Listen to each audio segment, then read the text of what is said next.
नमस्कार दोस्तों। आज हम कुछ डेफिनेशंस और एक आध बची हुई प्रमेय हैं उन्हें करेंगे। इसके बाद इस वीडियो के दौरान मैं आपको जो मैंने नोट्स बनाए हैं वो उपलब्ध करवा दूंगा और आज ये चैप्टर सेकंड कंप्लीट हो जाएगा। कल हमने थ्योरम 2.9 तक किया था। उसके बाद में मैंने आपको बताया था कि इसके बाद कवर की डेफिनेशन या आवरण उसकी डेफिनेशन आएगी। तो यहाँ पे समुच्चय का विवृत आवरण बस इतना ही दिया हुआ है कॉम्पैक्टनेस या सहनता के बाद। तो यहाँ पे मैंने 3-4 और डेफिनेशंस हैं जो लिखी हुई हैं कवर के बारे में, तो वो मैंने नोट्स में लिखी हुई है, तो मैं नोट्स से आपको बताता हूँ। सबसे पहली चीज़, कवर आवरण क्या होता है। माना वास्तविक संख्याओं का उपसमुच्चय S तथा E जो है वो सभी वास्तविक संख्याओं के उपसमुच्चयों का एक संघ है में अंतर्विष्ट होता हो तो E को S का आवरण या कवर कहते हैं। देखिए, वास्तविक संख्या का रिलेशन इस चैप्टर में स्टार्टिंग से है और S जो है वो इसका उपसमुच्चय है और यहाँ पे E जो है वो A1 से लेके AN तक जितने भी सभी वास्तविक संख्याओं के उपसमुच्चयों का एक यूनियन है वो A है। मतलब A1 का यूनियन जो है वो A2 से, उसी प्रकार ये यूनियन AM तक है। इनका संघ जो है वो A है। और ये जो S है, ये S अगर E में कंटेन करता है तब जो है E को S का आवरण कहेंगे। मान लिया ये सेट S है तो इसका आवरण जो है वो E ये होगा। ठीक है, ये इसका पहली डेफिनेशन है कवर की। दूसरी डेफिनेशन है ओपन कवर या विवृत आवरण की। यदि E जो कि इस प्रकार का एक सेट है में A1 A2 AN सभी ओपन सेट हों तो E S का ओपन कवर कहलाता है। E जो है वो रियल नंबर्स के सबसेट का एक यूनियन है। तो अगर वो जितने भी सबसेट होंगे यूनियन में वो सभी ओपन होंगे, मतलब उनका जो इंटीरियर पॉइंट है वो सभी पॉइंट उनके इंटीरियर पॉइंट होंगे तो वो जो है ओपन सेट होता है। और अगर वो ओपन सेट होंगे तो ये ओपन कवर हो जाएगा। फाइनाइट कवर या परिमित आवरण। यदि E इज इक्वल टू ये में I परिमित हो तो इसे परिमित आवरण कहा जाता है। ये वैल्यू अगर फाइनाइट होगी, परिमित का मतलब क्या होता है, जिसकी हम गणना कर सके। हमें पता हो कि इसमें इतने जो सेट्स हैं वो मौजूद हैं तो वो फाइनाइट कवर में आ जाता है। और अगर E में ये जो सबसेट्स हैं अगर वो फाइनाइट होंगे तो ये कंप्लीट जो है फाइनाइट कवर बन जाएगा। उसके बाद आता है उपावरण या सब कवर। यदि E डैश E का सबसमुच्चय है, हम यहाँ पे लिख लेते हैं कि एक E डैश है जो कि E का सबसेट है। ये जो E डैश है वो E की तरह ही है, मतलब रियल नंबर्स के उपसमुच्चयों का एक संघ है। लेकिन E में मान लिया कि 1 2 3 4 और 5 मान लो सेट थे तो ये E डैश होगा, उसमें 2 3 और 4 होंगे। ठीक है, ये E डैश हो गया। ठीक है, अब मैं नेक्स्ट पेज पे चलता हूँ। तो हो तथा S containing two E dash और E dash containing two E, तब E डैश S का सब कवर कहलाता है या उसका उपावरण कहलाएगा। देखिए, S जो है उसमें ये एलिमेंट होंगे 3 और 4। ठीक है, मैं एक बार E डैश को भूल जाऊं तो आप देखेंगे कि जो E है, ये हमने इसे E माना था, जो E है वो इसका एक कवर है। लेकिन अगर इसके बीच में एक और कवर आ जाए जिसमें कि 2 3 4, मतलब ये भी S को कंटेन करेगा, मतलब S जो है वो E डैश में भी आ जाए, तो हम देख रहे हैं कि 3 4 इसमें भी है और इसमें भी है, और इसमें तो 2 और भी ऐड हो रहा है, मतलब 3 अवयव हो गए। तो S जो है वो कंटेन कर रहा है E डैश में, मतलब S पूरा का पूरा E डैश में है और E डैश पूरा का पूरा E में है। तो ये देखिए, मैंने आपको यहाँ पे समझाया था भी S है उसका कवर E हो गया। जो E डैश होगा ना वो इस प्रकार होगा, वो इनके बीच में आएगा। ये वाला जो कवर है वो E डैश हो गया और ये इसका सब कवर कहलाता है। ये हो गई सब कवर की डेफिनेशन या उपावरण की डेफिनेशन। उसके बाद फाइनाइट सब कवर या परिमित उपावरण। यदि ई डैश ई का उपसमुच्चय हो तथा ई डैश में A1 से AN तक अवयव जो है सॉरी जो सेट्स हैं वो परिमित हो तो ई डैश एस का फाइनाइट सब कवर कहलाता है। फाइनाइट कवर की जो डेफिनेशन है सेम वही इसमें अप्लाई होती है, बस फ़र्क इतना है कि उसमें ई डैश नहीं था, यहाँ पे ई डैश आ जाता है। तो ये A1 A2 AN जितने भी उपसमुच्चय थे या सबसेट्स थे ये अगर फाइनाइट होंगे तो ये जो उपावरण है या सब कवर है ई डैश वो भी फाइनाइट हो जाएगा। फाइनाइट ओपन सब कवर, यदि ई डैश ई का सबसेट हो तथा ई डैश में A1 से AN तक फाइनाइट तथा सभी ओपन सेट हो तो ई डैश एस का फाइनाइट ओपन सब कवर कहलाता है। ठीक है, मतलब ई डैश में ये जितने भी A1 A2 है वो फाइनाइट होने के साथ साथ सारे के सारे ओपन सेट हो, और ओपन सेट के बारे में थोड़ी देर पहले भी मैंने बता दिया और पिछली वीडियोस में मैंने आपको बता दिया है। ठीक है, तो ई डैश जो है वो एस का सब कवर हो जाएगा। उसके बाद आता है कॉम्पैक्ट सेट या सहंत समुच्चय। यहाँ पे सहंतता के बारे में दे रखा है बुक में, तो हम सहंत समुच्चय के बारे में जानते हैं। यदि किसी सेट S के प्रत्येक ओपन कवर में, यहाँ पे ओपन कवर की बात हो रही है, ठीक है, यानी जिसमें E के जितने भी सेट्स होंगे वो ओपन सेट होंगे। ठीक है, यदि किसी सेट के S के प्रत्येक ओपन कवर में S का एक फाइनाइट सब कवर अंतर्विष्ट हो, मतलब एक ई डैश ऐसा मौजूद हो ओपन कवर में S का एक फाइनाइट सब कवर, फाइनाइट सब कवर ये देखिए परिमित उपावरण यानी ई डैश जो कि फाइनाइट होना चाहिए, फाइनाइट और फाइनाइट सब कवर ओपन होने के लिए इसमें कोई शर्त नहीं है। फाइनाइट सब कवर अंतर्विष्ट हो तो एस को कॉम्पैक्ट सेट कहते हैं। ठीक है, ये होगी कॉम्पैक्ट सेट की डेफिनेशन।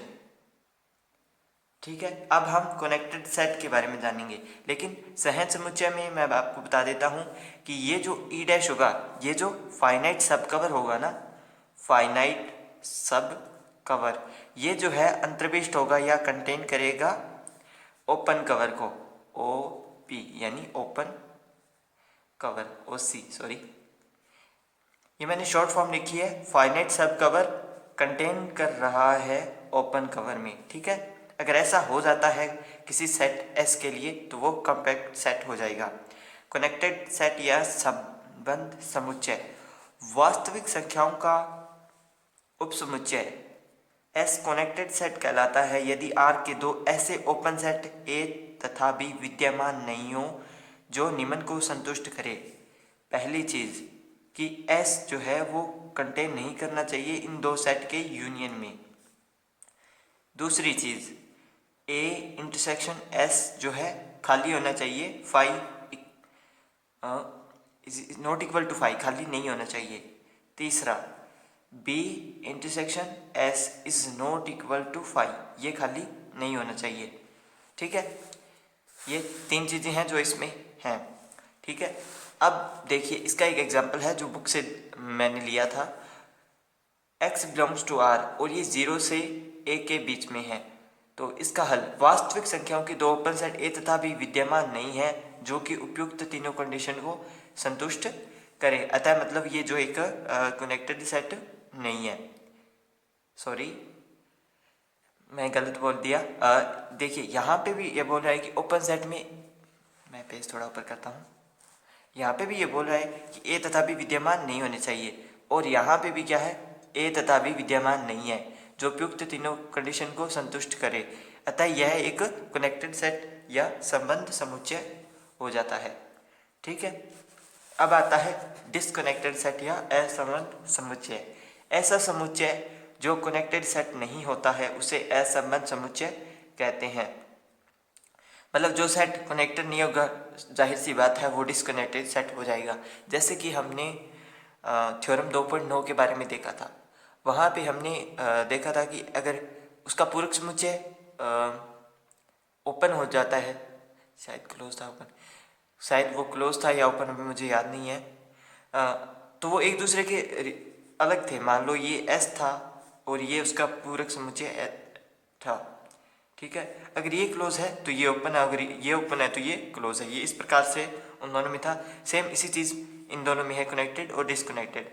उसके बाद काउंटेबल सेट या गणनीय समुच्चय आएंगे तो उनमें भी गणनीयता और अगणनीयता, उनमें भी ये चीज़ आएगी। पहले हम बुक में देख लेते हैं कि कोई और डेफिनेशन तो नहीं बची हुई है। तो ये रही कॉम्पैक्ट संहतता और उसके बाद में सहंत समुच्चय। ठीक है, ये हेनी-बोरेल प्रमेय है, ये मैंने की नहीं हुई है तो मैं आपको नहीं करवा सकता। उसके बाद एक प्रमेय आएगी 2.16 लास्ट में, जो कि मैं आपको करवाऊंगा। और जो काउंटेबल सेट्स है उनकी डेफिनेशन है, ये देखिए कनेक्टेड या संबंधता। कनेक्टेड सेट की डेफिनेशन हमने कर ली है। उसके बाद थ्योरम 2.16 हम करेंगे, लेकिन उससे पहले समुच्चयों की गणनीयता या countability of sets. Countable set गणनीय समुच्चय, और ये फाइनाइट और तुल्य समुच्चय, और ये थ्योरम 2.16, और उससे पहले ये गणनीय समुच्चय के कुछ उदाहरण, इन्हें हम करेंगे। तो इन्हें भी मैं आपको नोट से ही समझाऊंगा।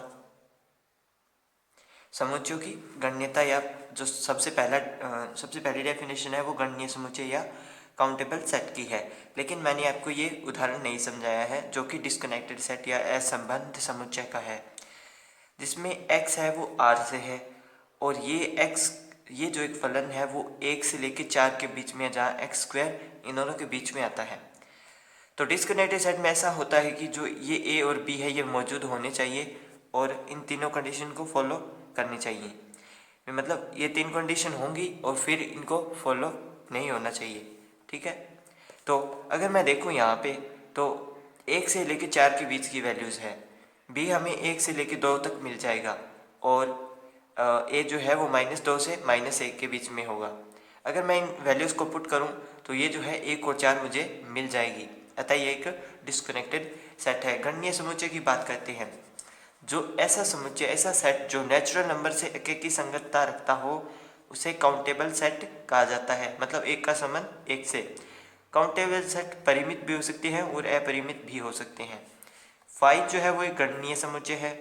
Z, R स्टार, N और W सभी गणनीय समुच्चय है, क्योंकि इनमें 1 का संबंध 1 से ही होता है और ये परिमित भी होते हैं। ठीक है, और अपरिमित भी हो सकते हैं, क्योंकि प्राकृतिक संख्याओं में वैल्यू 1 से शुरू होती है, लेकिन वो ख़त्म कहाँ होगी इसका हमें नहीं पता होता है। एग्जाम्पल, S जो है वो 1 से लेके n तक है, n बिलोंग्स टू n, प्राकृतिक संख्या या नेचुरल नंबर में से है, गणनीय है। क्यों गणनीय है? आप n से वैल्यू पुट कीजिए, वो 1, 1/2, 1/3 इस प्रकार की जो है वैल्यूज़ हमें देगा, तो हम इसे गिन सकते हैं, वो काउंटेबल है। इसी प्रकार 2 की power n, n belongs to n, गणनीय सेट है। आप वैल्यू पुट कीजिए, 2 का जो जिसके टेबल बोलती है या पहाड़ा बोलते हैं, 2 एकम 2, 2 दूना 4, कुछ इस तरह की वैल्यू मिलेगी। अगर आप 2 की वैल्यू 2 की क्यूब पुट करते हैं तो वो 8 मिलेगा। इस प्रकार जो है ये हमें मिलता रहेगा। नेक्स्ट पेज पर हम चलते हैं। नेक्स्ट है अगणनीय समुच्चय। जो सेट काउंटेबल नहीं होते उन्हें अनकाउंटेबल सेट कहते हैं। Cn अगणनीय समुच्चय है। C के अलावा R भी जो है वो अनकाउंटेबल सेट है, जैसा कि बुक में भी दिया हुआ है। ये देखिए, उदाहरण के लिए R और C ये दोनों, क्योंकि ये -इनफाइनाइट से इनफाइनाइट तक होते हैं, और C में जो है इमेजिनरी नंबर भी आ जाता है। उसके बाद है एक थ्योरम 2.16 जो हमें करवाई हुई है कि एक गणनीय समुच्चय का प्रत्येक उपसमुच्चय गणनीय है, यानी एक काउंटेबल सेट का प्रत्येक यानी एवरी सबसेट काउंटेबल है। देखते हैं इसका क्या हल होगा। तो प्रूफ के लिए सबसे पहले मैंने एक सेट मान लिया A है वो काउंटेबल सेट है, तब यह अपरिमित या परिमित होगा। जब A परिमित है यानी A फाइनाइट है, तो इस कंडीशन में A का प्रत्येक सबसेट भी फाइनाइट होगा, अतः यह काउंटेबल है। जब A इनफाइनाइट हो यानी अपरिमित है, तब A को अनुक्रम के रूप में लिखा जा सकता है। हमने अनुक्रम के बारे में पहले की कक्षाओं में जाना है इसके बारे में, तो आपको पता होगा। तो एक अनुक्रम माना A जो कि A1 से लेके AN तक है, तथा एक B मान लिया जो A3 से A8 तक है। सीधा सा हमें पता चल रहा है कि जो B है वो ए में कंटेन कर रहा है। ठीक है, यदि बी अरिक्त या नॉन इम्पिटी तथा फाइनाइट है तो परिणामतः स्वतः सिद्ध है कि बी है वो खाली नहीं है और A3 से लेके A8 तक बी में मौजूद है। तब A3 से A8 तक जो भी अनुक्रम है वो फलतः गणनीय है। अतः जो काउंटेबल सेट का भी सबसेट होगा वो भी काउंटेबल होगा। ठीक है, तो ये जो है मैंने चैप्टर इतना किया हुआ था, मैंने आपको इतना करवा दिया है। फिर भी अगर आपको कोई डाउट हो तो आप मुझे कमेंट कर सकते हैं। अगर मुझसे हल हुआ तो मैं आपको ज़रूर रिप्लाई करूँगा। और अभी मैं इस चैप्टर की जो है नोट्स जो है वीडियो में डाल रहा हूँ, जितने मैंने बनाए हुए हैं। ये है chapter second, the point set theory, बिंदु समुच्चय सिद्धांत, पार्ट फर्स्ट का है ये चैप्टर और बुक है मीट्रिक स्पेसेस। ये जितनी भी हिंदी में डेफिनेशंस हैं मैंने आपको वीडियोस के दौरान इंग्लिश में थोड़ा बहुत ट्रांसलेट करके समझाया है। और मैं आपको बता दूं कि मैंने अभी बीएससी कंप्लीट किया है, मैं एक स्टूडेंट हूँ, आगे अभी भी पढ़ाई करने की सोच रहा हूँ। मैं कोई टीचर नहीं हूँ, लेकिन मेरे सामने जो कंडीशंस थी कि मैं ट्यूशन नहीं ले सकता था, तो मैंने सोचा कि क्यों ना मैं आप सभी के लिए कुछ ऐसा करूं कि आपको घर बैठे ही जो ट्यूशन का बेनिफिट है वो मिल जाए, और वो भी मुफ्त में। मैंने जितना अपने कॉलेज में किया, जितना क्लासेस ज्वाइन करके किया, तो उतना मैंने आपको करवा दिया है। और बाकी बचे हुए पोर्शन के लिए मैं माफ़ी चाहता हूँ। थ्योरम 2.9, ये थ्योरम 2.9, उसके बाद में कवर की डेफिनेशंस, और उसके बाद में हमने जो अभी थोड़ी देर पहले कनेक्टेड सेट के बारे में जाना, और उसके बाद गणनीय समुच्चय और थ्योरम 2.16। तो ये जो है चैप्टर सेकंड यहाँ तक कंप्लीट हो गया यहाँ तक। और उसके बाद जो है हम चैप्टर पार्ट सेकंड का शुरू करेंगे। पार्ट सेकंड का हमने एक चैप्टर पहले कर लिया है, मीट्रिक स्पेसेस। अब हम इस दूसरे चैप्टर को शुरू करेंगे, जिसके कुछ डेफिनेशंस आपको यहाँ पे दिखाई दे रही होंगी।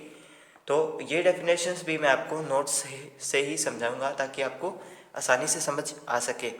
और इसके लिए मैंने यहाँ पे चित्र भी बनाए हुए हैं, ताकि आसानी से समझ आ सके। तो वीडियो अगर पसंद आए तो लाइक कर दीजिए, अपने फ्रेंड्स के साथ शेयर कर दीजिए और चैनल सब्सक्राइब कर लीजिए। और नया कमेंट करना मत भूलिएगा। वीडियो देखने के लिए धन्यवाद।